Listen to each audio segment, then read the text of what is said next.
सोलापूर महानगरपालिकेच्या निष्क्रिय कामकाज व भ्रष्टाचार कारभारामुळे सोलापूरची अवस्था बिघडली आहे। यास कारणीभूत असलेल्या महाराष्ट्र शासन व मनपा प्रशासनाची निषेध करण्यासाठी शिवसेना उद्धव बाळासाहेब ठाकरे पक्ष सोलापूरच्या वतीनं जनजागृती फलक आंदोलन संपर्क प्रमुख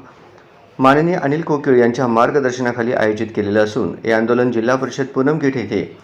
उद्या 11:30च्या दरम्यान होणार असून सहसंपर्क प्रमुख उत्तम प्रकाश खंदारे, लोकसभा प्रमुख पुरुषोत्तम बर्डे, जिल्हा प्रमुख गणेश वानकर, जिल्हा प्रमुख अमर पाटील, जिल्हा प्रमुख अजय दासरे, महिला आघाडी जिल्हा संघटिका प्रियाताई बसवंती, उपजिल्हा प्रमुख प्रताप चव्हाण, उपजिल्हा प्रमुख दत्तात्रय गणेशकर, शहर प्रमुख शरणराज केंगणाळकर आदी पदाधिकाऱ्यांच्या प्रमुख उपस्थितीत आयोजित करण्यात आलेली आहे। तरी सोलापूर महानगरातील शिवसेना उद्धव बाळासाहेब ठाकरे पक्षाचे संघटक, समन्वयक, विधानसभा प्रमुख, उपशहर प्रमुख, विभाग प्रमुख, शाखा प्रमुख, शिवसेना प्रणित महिला आघाडी, कामगार सेना, विद्यार्थी सेना, रिक्षा सेना, शिक्षक सेना, वैद्यकीय कक्ष, कॉलेज कक्ष आणि इतर सर्व संघटनेच्या पदाधिकाऱ्यांनी उपस्थित राहून आंदोलन यशस्वी करण्याचे आवाहन महानगर प्रमुख विष्णू कारंपुरी महाराज यांनी केले आहे।